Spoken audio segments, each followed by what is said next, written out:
Welcome back to another video. If you've ever wondered how we take our clients from injured all the way back to the mats, this video is for you. My name is Dr. Diana Wang. I am a doctor of physical therapy, certified athletic trainer, and a Jiu-Jitsu purple belt. At openmatphysio, we've helped over 250 Jiu-Jitsu athletes get from injured back to training, and this is how we do it in 5 steps. The first step, in my opinion, is the most important step, and it's in our phase 1. Phase 1 is typically where we are working on managing pain and symptoms while rebuilding a foundation.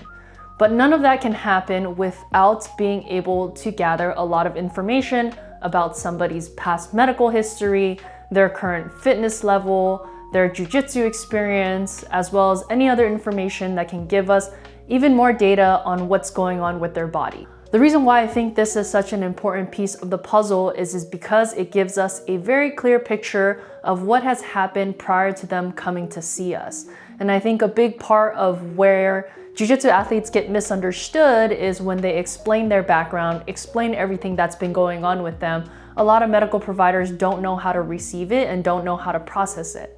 If we can understand each other, not just with talking about the body and talking about some symptoms and pain, but also talking about jiu-jitsu and what positions or what movement actually aggravates somebody, I think that makes a huge difference when it comes to the entire process of rehab. After we get a good full background subjective on our client, the second step is to start to put them through a movement assessment that we have created specifically for jiu-jitsu athletes that will give us a lot of information on how their body moves naturally, but also how their body moves when we put them in specific positions that we've seen very often in jiu-jitsu. The most important part of this step is trying to figure out what the client's body is able to do, what their body is not able to do, and what we need to eventually achieve.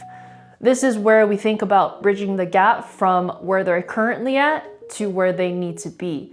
What we've found is a lot of people get overwhelmed with the thought of even getting back to jiu-jitsu or even thinking about competing again, that they almost get a bit paralyzed. So what we want to try to do is break the goals down to something small, something they can feel, something they can really measure within just the next couple of weeks. And arguably finding the hardest thing in the beginning of a rehab process, which is a starting point. If we don't know where to start, then we don't know how to get to the end. Now, it's also worth mentioning that while we're putting our clients through the movement assessment, we're asking for a lot of feedback. Feedback is something we constantly try to get because the more information we can get, then the easier it is for us to start to create a plan, which is moving on to step 3. Step 3 is when we actually start discussing what a plan or a program looks like.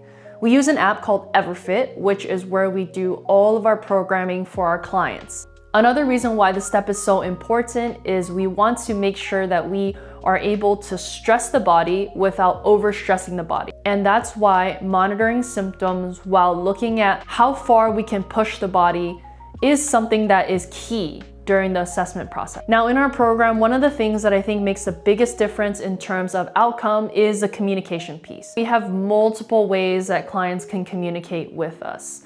In the app that we use, we have a messaging side, we have a feedback side where they can send after the workouts. And again, feedback is something we will always request. The more data we have, the more we know how to navigate this rehab journey. On top of that, all of our programs are updated every single week based off said feedback because we want to make sure that our clients are being pushed and being stressed in a way that creates adaptation. Because if your body wants to adapt and change and get stronger and get more resilient, it needs to adapt to some sort of stress. The stress has to be put on very meticulously and intelligently so we don't push back into that red zone where people are experiencing pain or symptoms. Then we move into step 4, which is looking like something closer to a strength and conditioning program where the frequency of workouts decreases and the intensity and volume increases. So maybe instead of 5 days a week of a rehab program to 2 to 3 times a week of some sort of lifting program. Because ultimately we want to make sure that we're stressing our clients enough to get adaptation, like we talked about before, to make sure that they're able to withstand going back to jiu-jitsu. The conversation of going back to training also happens in this phase, and we start very slow. of starting with increasing frequency as time goes on, keeping intensity and volume of jiu-jitsu low, and as they feel better, we start to increase that while monitoring their symptoms, monitoring how their body feels, and how they're recovering from everything that we're incorporating into their program. And the last step of the program, phase 3, is just the full return to jiu-jitsu. What's important in this step is making sure that we're keeping up with the strength and conditioning work. The maintenance side is something where that resilience and durability will maintain. And then being able to go back to increasing not just frequency, but also intensity of our training. This is also the step where talking about competition comes back in. A lot of our clients are hobbyists who like to compete. And so when we are in the step, then we say, hey, maybe let's look at the next local tournament. Let's see if there's anything that we can jump into, as well as making sure that during our check-ins, we're doing all the assessments and testing to also cross-reference with our program to make sure that our clients are ready. Every one of our clients goes through these steps to get them back to training. Making sure that we don't skip any step is how we can cover all of our bases to eventually make the return to jiu-jitsu as seamless as possible. At the end of the day, consistency, showing up, as well as patience are 3 of the key traits of the clients that do really, really well with our program. It's like anything else in life. If you put the time and the effort into it, then it will reward you. Thank you all for tuning into this video. We hope you enjoyed it. If you have any questions or anything at all, or struggling with an injury yourself, click the link below to schedule a call so we can jump on, see what's going on, and if we can help. If you have any questions, reach out to us on the interwebs anywhere at openmatphysio, and if not, then we'll see you in the next video.